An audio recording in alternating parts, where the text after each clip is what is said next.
यानंतर बुलेटिनमध्ये बघणार आहोत गावाकडच्या 50 बातम्या. वरळी बीडीडी चाळीतील 2 पुनर्वसित इमारतींमधील 556 घरांचा ताबा रहिवाशांना 14 ऑगस्टला दिला जाईल. माटुंग्यातील यशवंत नाट्य मंदिर इथे हा सोहळा पार पडणार आहे. मुख्यमंत्री देवेंद्र फडणवीस यांच्या हस्ते आणि गृहनिर्माण मंत्री एकनाथ शिंदे, उपमुख्यमंत्री अजित पवार यांची या कार्यक्रमाला उपस्थिती असेल. गणेशोत्सवानिमित्तानं मुंबईहून कोकणात जाणाऱ्यांना प्रवासाचा एक अतिजलद पर्याय उपलब्ध होणार आहे. विजयदुर्ग इथल्या जेट्टीमध्ये सुधारणा करण्यासोबतच मुंबईतील माझगाव इथे रोरो सेवेच्या दृष्टीनं पायाभूत सुविधा विकसित करण्याचं काम युद्धपातळीवर सुरू आहे. पुणे आणि पिंपरी चिंचवड सर्वंकष गतिशीलता योजनेअंतर्गत पुढील 30 वर्षांचा विचार करून वाहतूक कोंडी सोडवण्याच्या दृष्टीनं दीर्घकालीन उपाययोजना हाती घेतल्या जाणार आहेत. पहिल्या टप्प्यात 62,000 कोटी रुपयांची गुंतवणूक करण्यात येणार आहे, अशी माहिती मुख्यमंत्री देवेंद्र फडणवीसांनी दिली. वाढती महागाई, बक्षिसांसाठी गोविंदामध्ये लागणाऱ्या स्पर्धा, लोकांकडून मिळणाऱ्या निधीमध्ये झालेली घट यामुळे छोट्या मंडळांना आर्थिक शिस्त पाळण्याची कसरत यंदा करावी लागते. एसटी महामंडळाला तारणारा उत्पन्नाचा प्रमुख स्रोत असलेल्या प्रवासी तिकिटातून मिळणारा महसुलाचा आलेख 1.5 महिन्यापासून कमी होतोय. ऑगस्टच्या पहिल्या 5 दिवसांचा अभ्यास केला तर ही तूट 5 कोटींवरती गेली आहे. बुलेट ट्रेनमुळे होणारं ध्वनी प्रदूषण टाळण्यासाठी बुलेट ट्रेन प्रशासनानं या मार्गावरती ध्वनी अवरोधक बसवलेत. मुंबई अहमदाबाद बुलेट ट्रेनच्या 508 किलोमीटरपैकी 188 किलोमीटर भागामध्ये 3.77 लाख ध्वनी अवरोधक बसवण्यात आलेत. मुंबईमध्ये HSRP नंबर प्लेट बसवण्यासाठी वाहन चालकांकडून ठरलेल्या दरापेक्षा अधिक पैसे घेतले जात असल्याचा प्रकार वाढतोय. 4 चाकी वाहनासाठी अधिकृत दर 879 रुपये असतानाही काही ठिकाणी दलालांकडून 1200 रुपये आकारले जात असल्याचं उघड झालंय. त्यामुळे सामान्य वाहनधारकांची लूट होते. उन्हाळी आणि मोसमी पावसामुळे एप्रिल-मे महिन्यातील टोमॅटोच्या लागवडीचं नुकसान झालंय. कर्नाटक, आंध्र प्रदेश आणि तेलंगणातून होणारी आवक थंडावली आहे. त्यामुळे देशभरात टोमॅटोचा तुटवडा जाणवतोय. परिणामी दिल्ली, मुंबईसोबतच महत्त्वाच्या शहरांमध्ये टोमॅटोचे दर प्रति किलो 80 ते 100 रुपयांवरती गेलेत. राज्यातील 11वीच्या ओपन टू ऑल या प्रवेश फेरी अंतर्गत 8 ऑगस्टला 3,15,311 विद्यार्थ्यांनी महाविद्यालयात आपले प्रवेश निश्चित केलेत. यामध्ये कॅप फेरी अंतर्गत 3,10,708 विद्यार्थ्यांचा प्रवेश झालाय. राज्यातील शासकीय आणि खासगी औद्योगिक प्रशिक्षण संस्थांमध्ये प्रवेशासाठी चौथ्या फेरीत 5,453 विद्यार्थ्यांनी 7 ऑगस्टपर्यंत प्रवेश निश्चित केलाय. ही माहिती व्यवसाय आणि तंत्रशिक्षण संचालनालयानं दिली आहे. 3 वर्ष LLB अभ्यासक्रमाच्या प्रवेशासाठी पहिल्या कॅप फेरीमध्ये 14,988 विद्यार्थ्यांना महाविद्यालयातील जागांचं वाटप करण्यात आलंय. त्यातील 7,570 विद्यार्थ्यांना पहिल्या पसंतीच्या महाविद्यालयातील जागेवरती प्रवेश मिळालाय. आता विद्यार्थ्यांना 13 ऑगस्टपर्यंत कॉलेजमध्ये जाऊन प्रवेश निश्चित करावा लागेल. छत्रपती शिवाजी महाराज यांच्याविषयी कथितरित्या खोटी आणि अपमानास्पद माहिती सादर करणाऱ्या खालिद का शिवाजी या हिंदी चित्रपटावरती तत्काळ बंदी घालावी अशी मागणी हिंदू जनजागृती समितीनं केली. यासाठी जळगाव जिल्हाधिकारी कार्यालयात निवेदन देण्यात आलं आणि महाराजांचा इतिहास चुकीच्या पद्धतीनं मांडण्यात आल्यामुळे समस्त हिंदू समाजाच्या भावना दुखावल्या गेल्यात. बेस्ट पतपेढीच्या निवडणुकीमध्ये दोन्ही ठाकरे बंधूंची युती झाली आहे. बेस्ट कामगार सेना आणि बेस्ट कामगार कर्मचारी सेनेची युती झाली. बेस्ट निवडणुकीमध्ये उत्कर्ष पॅनल म्हणून दोन्ही ठाकरे एकत्र आले असून 21 पैकी ठाकरेंची सेना 19 आणि मनसे 2 जागा लढणार आहे. 18 ऑगस्टला मतदान पार पडेल. पिंपरी शहरातील वृक्षतोडी संदर्भात भर सभेत माहिती देणाऱ्या सामाजिक कार्यकर्त्यांचं बोलणं ऐकून अजित पवार वैतागले. कुठून उठलो आणि मी पुण्याचा पालकमंत्री झालो, कुणी उठतं आणि मला उपदेश करायला लागतं, असं वक्तव्य अजित पवारांनी केलं. पंतप्रधान मोदींच्या अध्यक्षतेखाली कॅबिनेटची बैठक पार पडली. कॅबिनेट बैठकीत 52,667 कोटींच्या निर्णयाला मंजुरी देण्यात आली आहे. प्रधानमंत्री उज्ज्वला योजना, परवडणाऱ्या किमतीमध्ये LPG, तांत्रिक शिक्षण संस्थांचं बळकटीकरण करण्यासाठी निधी मंजूर करण्यात आला. केंद्रीय मंत्री नितीन गडकरी आणि शरद पवार दिल्लीवरून एकाच विमानानं नागपूरला आले. विमानात दोघांमध्ये चर्चा झाल्याची माहिती सूत्रांनी दिली आहे. शरद पवार यांच्या स्वागतासाठी आलेल्या कार्यकर्त्यांनी नागपूर विमानतळावरती नितीन गडकरींचं पुष्पगुच्छ देऊन स्वागत केलं. त्यामुळे आता राजकीय वर्तुळात चर्चांना उधाण आलंय. केंद्रीय राज्यमंत्री रामदास आठवलेंनी पंतप्रधान नरेंद्र मोदींची भेट घेतली. बुद्धगयातील महाबोधी बुद्धविहार बौद्धांच्या ताब्यात द्या, अशी मागणी यावेळी मंत्री रामदास आठवलेंनी केली. नारळी पौर्णिमेनिमित्तानं वरळी कोळीवाड्यात आदित्य ठाकरे आणि एकनाथ शिंदे आमने सामने आले. यावेळी दोन्ही पक्षांच्या कार्यकर्त्यांमध्ये राडा झाला. त्यामुळे काही काळ तणावाचं वातावरण होतं. नारळी पौर्णिमेनिमित्तानं आदित्य ठाकरे वरळी कोळीवाड्यात आले होते. आपल्या कार्यकर्त्यांसोबत आदित्य ठाकरे कोळीवाड्यात आले. यावेळी आदित्य ठाकरेंनी क्रिकेट खेळण्याचा आनंद लुटला. वर्धा भाजपच्या कार्यकारिणीमध्ये मृत नेत्याचं नाव असल्याची बाब समोर आली आहे। एका वर्षापूर्वी निधन झालेले जगदीश सुरा यांचं नाव कायम निमंत्रित सदस्यांच्या यादीत असल्यामुळे भाजपच्या पडताळणी प्रक्रियेवरती प्रश्नचिन्ह निर्माण झालंय।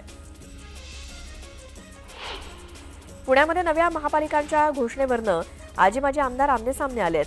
पुणे महापालिकेत समावेश केलेल्या गावांचा अद्यापही विकास झाला नसल्याचा आरोप आमदार बाबाजी काळेंनी केलाय, तर बाबाजी काळेंचा अभ्यास कमी असल्याचा पलटवार दिलीप मोहिते पाटलांनी केलाय। पिंपरीमध्ये रस्त्याच्या कामावरून अजित पवारांनी संताप व्यक्त केला। यावेळी अजित पवारांनी मोबाईलमधनं रस्त्याची दुरवस्था दाखवली। नांदेडमध्ये भाजप नेते किरीट सोमय्या यांनी पोलीस अधीक्षकांची भेट घेतली। यावेळी त्यांनी बनावट जन्म प्रमाणपत्राबाबत त्यांच्याशी चर्चा केली। अर्धापूर येथील ग्रामीण रुग्णालयातनं 81 बनावट जन्म प्रमाणपत्र काढण्यात आल्याचं उघड झाल्यानंतर त्यांनी ही भेट घेतली।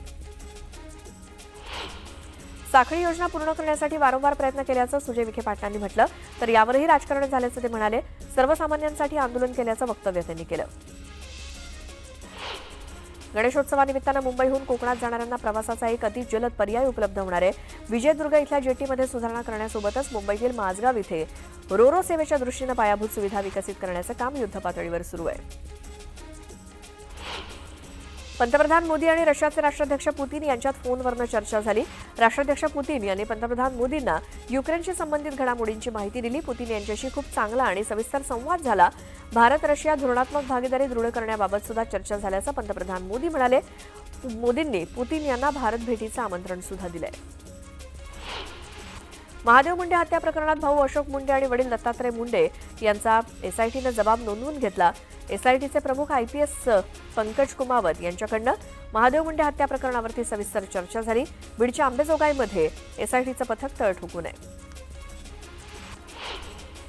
नाशिकच्या चांदवडमध्ये पायी चालणाऱ्या शाळकरी विद्यार्थ्यांना एका टेम्पोनं उडवलं। टेम्पो चालक मद्यधुंद अवस्थेत असल्याची शक्यता असून या अपघातात 2 विद्यार्थ्यांचा मृत्यू झालाय, तर 13 विद्यार्थी जखमी झाले।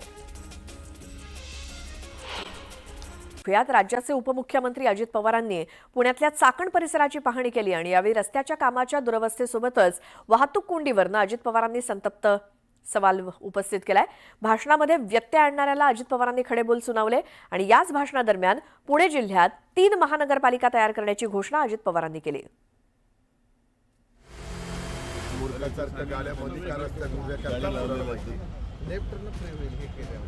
ट्रॅफिक जाऊ दे ना, गाड्या जाऊ दे ना। आज इथं 4:30 आलो आणि तुलाच कळतंय, आणि आम्ही बिल्डो काय आम्ही पण 8 वेळा जोडून आलो।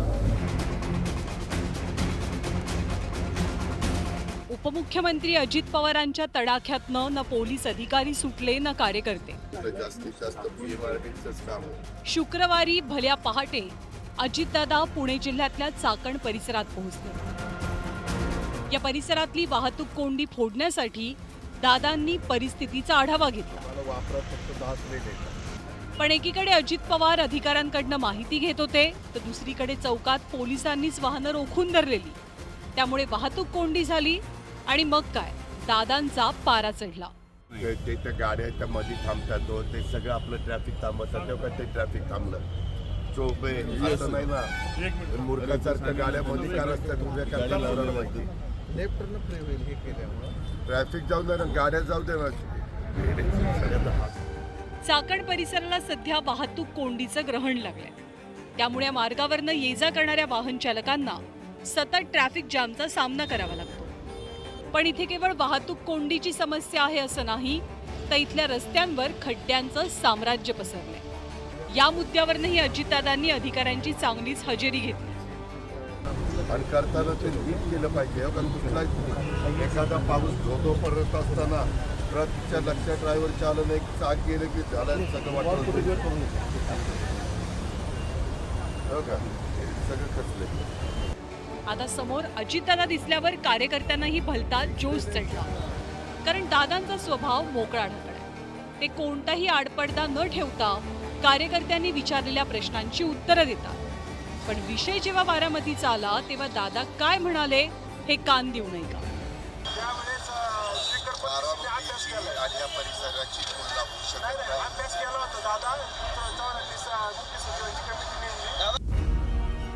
जाहीर भाषणावेळी व्यत्यय आणणाऱ्याला सुद्धा अजित पवारांनी खडेबोल सुनावले। म्हणजे एवढं सगळं 4:30 ला उठून कामं केलं, आज इथं 4:30ला आलो आणि तुलाच कळतंय आणि आम्ही बिल्डोक आहे, आम्ही पण 8 वेळा निवडून आलो. वाहतूक कोंडीसह चाकण परिसरातल्या सर्व भागांचा विकास करण्यासाठी अजित पवारांनी पुणे जिल्ह्याबाबत एक घोषणा करून टाकली.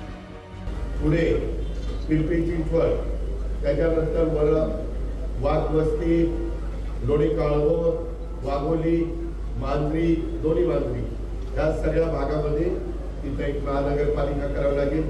फुरसुंगी, उरळी देवाची तो सगळा परिसर एक महानगरपालिका. आपण नदी ओलांडून इकडं आलो म्हणजे पिंपरी चिंचवड मधलं की बाकीच्या भागामध्ये एक आपल्याला महानगरपालिका करावी लागेल आणि एक महानगरपालिका आपल्याला हिंजवडी आणि तो सगळा वरचा परिसर आहे त्या भागामध्ये करावी लागेल. असं बऱ्याच दिवसापासून ही चर्चा चाललेली आहे. आत्ता तरी PMRDA केल्यामुळे कदाचित त्याची लगेच निकड आहे का याचा विचार आपल्याला करावा लागेल. पण भविष्यात ज्या प्रकारचं अर्बनायझेशन पुण्यामध्ये होत आहे, भविष्यात कधीतरी हा विचार आपल्याला करावाच लागेल. हिंजवडी, चाकण किंवा पिंपरी चिंचवड, अजित पवारांच्या पक्षाचे हे बालेकिल्ले आहे. या परिसरावरती त्यांचं विशेष प्रेम आहे. त्यामुळेच ते या परिसरातल्या समस्या सोडवण्यासाठी वेळोवेळी आढावा घेतात, पुढाकार घेतात.